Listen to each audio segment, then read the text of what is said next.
কেন মানুষ টাকার পেছনে ছোটে, এটা একটা বড় প্রশ্ন। যদি আপনি কোনো শিশুকে জিজ্ঞেস করেন তোমার কেন টাকা দরকার, সে বলবে আমি জানি না, আমার হয়তো পরে লাগবে। কিন্তু নিজেকে নিজে প্রশ্ন করুন, কেন আসলে মানুষ টাকার পেছনে ছোটে? আজকে যদি প্লেটে খাবার থাকে, আপনি আজ নিয়ে দুশ্চিন্তা করা বাদ দিবেন, আপনি আগামীকাল নিয়ে ভাববেন। অর্থাৎ আখলাদা শব্দের অর্থ কেবল চিরস্থায়ী জীবন নয়, এটা দিয়ে বোঝায় এমন কিছু যা চিরকাল অবিরামভাবে তাকে বাঁচিয়ে রাখবে। অর্থাৎ মানুষ দুশ্চিন্তা করে কারণ যদি তার সঞ্চয় না থাকে সে হয়তো বাঁচতে পারবে না।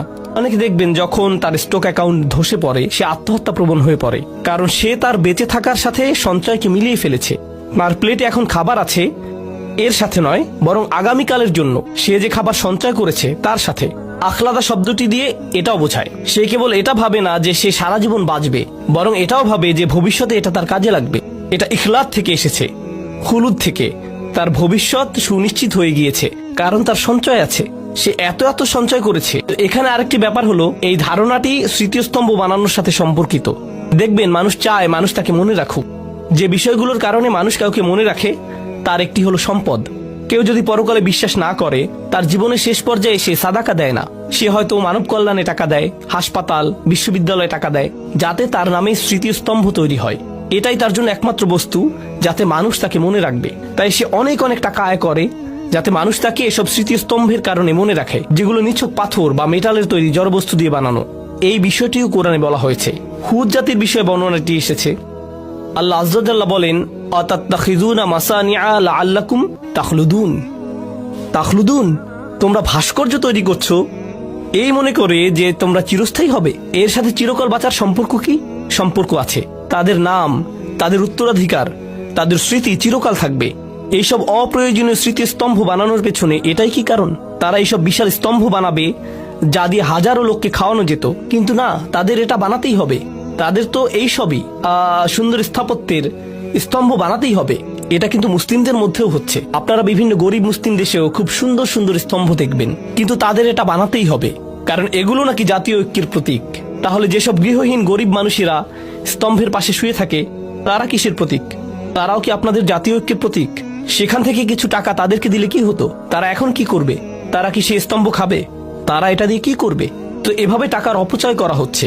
আর তারা বলছে এগুলো দিয়ে নাকি তারা তাদের জাতির মানুষদের কাছে চিরকাল বেঁচে থাকবে। এটা আসলে আমি আগেও এটা পড়েছি, আবার পড়ছি। এটা হচ্ছে পিরামিডের প্রতি একজন দার্শনিকের মনোভাব। তিনি এটা লিখেছিলেন। এটা একটা জাদুঘরে পিরামিডের ছবির নিচে লেখা ছিল। তার লেখাটা দেখুন, শান্ত এবং স্বয়ংসম্পূর্ণ, স্থির ও দৃঢ় পিরামিডের প্রতিধ্বনি অনন্তকাল ধরে বাজে। এটা মানুষের বেঁচে থাকার ইচ্ছার হাহাকারকে সংজ্ঞায়িত করেছিল আর সময়ের ঝড়কে ধরতে পেরেছিল। মানুষটা মারা যাবে, অন্তত তার বানানো পিরামিডটি সময়ের ঝড়কে ধরতে পারবে। অনন্তকালের প্রতি এটাই তার আকাঙ্ক্ষা, এটাই তার ইচ্ছা, যেন চিরকাল বেঁচে থাকা যায়। আল্লাহ এই ইচ্ছা মানুষের মধ্যে দিয়েছেন। এই আকাঙ্ক্ষা যদি জান্নাত লাভের প্রতি না হয়, এটা নিশ্চিতভাবেই নিজের ধন সম্পদ দিয়ে এইসব স্মৃতিস্তম্ভ বানানোর দিকে যাবে। কিন্তু আকাঙ্ক্ষা থাকবেই। যেমন যে কোনো সুন্দর জিনিসের প্রশংসা করাটা আল্লাহ আমাদের মনে দিয়ে দিয়েছেন। অসাধারণ কোরআন তেলাওয়াত শুনে যদি আপনার ভালো না লাগে, এর মানে আপনি মিউজিকের প্রতি ঝুঁকে পড়েছেন। আকাঙ্ক্ষা কিন্তু থাকবেই, এর গতিপথ ঠিক করে দিতে হয়। এদিকে যাবে নয়তো ওদিকে যাবে। বুঝতে পেরেছেন? এটাই আমরা এখানে শিখছি। তো যারা, বলে রাখি, এটা আমার শিক্ষক ডক্টর আহমদের মন্তব্য। তিনি এই সূরা নিয়ে মন্তব্য করেছেন। তিনি বলেন, দুনিয়ার প্রতি মানুষের দুই ধরনের প্রলোভন থাকে। কোরআনে সাধারণত টাকা এবং সন্তানের কথা বলা হয়েছে, তাই না? আত-তাকাসুর ফিল আমওয়ালি ওয়াল আওলাদ। আমরা দেখছি এই সূরায় কিসের কথা বলা হয়েছে? মাল, আওলাদ নয়। তিনি এটা নিয়ে মন্তব্য করেছেন, এটা তার নিজের চিন্তা। তিনি বলেন, আমি আমার জীবনে লক্ষ্য করেছি যাদের সন্তান নেই তারা টাকার প্রতি আরো বেশি মগ্ন হয়ে পড়ে। যদি সন্তান না থাকে, যদি আপনার সন্তান থাকে আপনার দুটি বিষয় নিয়ে চিন্তা থাকে, কিন্তু যদি আপনার সন্তান না থাকে তখন আপনি টাকা আয় করা, গণনা করা নিয়ে পুরোপুরি মগ্ন হয়ে পড়েন। আর যারা টাকা নিয়ে এত বেশি চিন্তিত, যদি আপনি তাদেরকে জিজ্ঞেস করেন তারা কেন সন্তান নেয় না, তারা কি কারণ দেখায়? টাকা। তারা কি কারণ দেখায়? টাকা। আমি জানি না সন্তানের খরচ চালাতে পারবো কিনা, আমি জানি না। আমাদের নিজেদের চলার টাকা আছে, আমি নিশ্চিত নই সন্তানের খরচ চালাতে পারবো কিনা, ভবিষ্যতের কথা ভেবে। যাই হোক, ইয়াহসাবু আন্না মালাহু আখলাদা এর তাফসিরে আসি।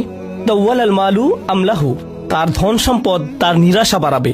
ওয়ামান্নাহুল আমানিয়াল বাঈদা, এটা তাকে কিছু অলিক কল্পনা দিবে যা বাস্তবতা থেকে অনেক দূরে। ততক্ষণ পর্যন্ত যতক্ষণ না সে নিজেকে গভীরভাবে উদাসীন করে তোলে এবং তার মিথ্যা আশাকে প্রলম্বিত করে। ইয়াহসাবু আন্না মালাহু তারাকাহু খালিদান, সে মনে করে তার সম্পদ তাকে চিরস্থায়ী করবে। ফিদ দুনিয়া লা ইয়ামুত, এই দুনিয়ায় যেন সে কখনো মরবে না। এটা দিয়ে পরকালকেও বোঝানো হয়েছে। সে মনে করে, আর হ্যাঁ, এটা বোঝাটা খুবই জরুরি, এমন অনেকে আছে যারা মনে করে আল্লাহ তাদেরকে এত বেশি দিয়েছেন তাই তারা পরকালেও পার পেয়ে যাবে। হে আল্লাহ আমাকে এত ভালোবাসেন, তিনি আমাকে এত এত সম্পদ দিয়েছেন, আল্লাহ নিশ্চয়ই পরকালেও আমার জন্য ভালো কিছুই দিবেন। আমাদের অনেকের চিন্তা ভাবনা এমন। এটা আসলে খ্রিস্টান প্রোটেস্ট্যান্টদের বিশ্বাসের মূল ভিত্তি।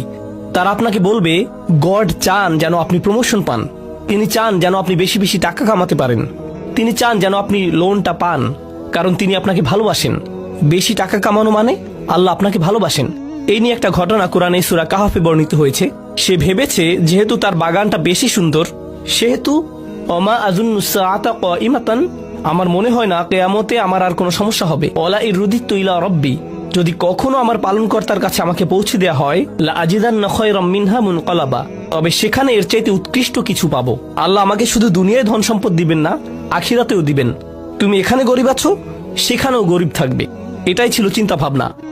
বলে রাখি, দুর্ভাগ্যবশত এমন মানসিকতা, বিশ্বাস করুন বা না করুন, আমাদের অনেক মুসলিম ভাইদের মধ্যে ঢুকে গেছে। তারা ভাবে আল্লাহ আমাকে অনেক বেশি ভালোবাসেন, আমাদের থাকার জন্য সুন্দর বাড়ি আছে, ভালো চাকরি আছে, বড় ব্যবসা আছে, পরিষ্কারভাবে বোঝা যাচ্ছে আল্লাহ আমাকে ভালোবাসেন, তিনি আমার মধ্যে এমন কিছু পেয়েছেন যা অন্যদের মধ্যে পাননি। তাহলে আর চিন্তা কি, আল্লাহ আমার সাথেই আছেন। আসলে যেগুলোর জন্য আপনি আল্লাহকে ধন্যবাদ দিচ্ছেন, প্রকৃতপক্ষে এগুলো মূলত একটা পরীক্ষা। কিছু মানুষের জন্য দারিদ্র্য হচ্ছে পরীক্ষা, আর কিছু মানুষের জন্য ধন সম্পদ হচ্ছে পরীক্ষা। দুটোই পরীক্ষা, কোনোটাই আসলে কাউকে কারো চেয়ে এগিয়ে রাখে না। তাই আমি বলছি না যে ধনীদের জন্য পরীক্ষা বেশি আর গরিবরা কম পরীক্ষায় আছে। আমাদেরকে বুঝতে হবে যে দুটোই পরীক্ষা, দুটো অবস্থায় আসলে পরীক্ষা। আল্লাহ আমাদেরকে এই পরীক্ষাকে অনুধাবন করার শক্তি দিন এবং আমাদেরকে এমন একটি জীবন দিন যেন আমরা এই পরীক্ষায় উত্তীর্ণ হতে পারি। ওয়ালাম আন্না আখলাদাহু ওয়া খালাদাহু বিমান ওয়াহিদা, শাওকানি বলেছেন এখানে আখলাদা ও খালাদা শব্দ দুটির অর্থ একই। সুম্মা ফিত তাফসির উজুহু আহাদুহা, কিন্তু তাফসিরে এগুলোকে আলাদাভাবে অর্থ করা হয়েছে।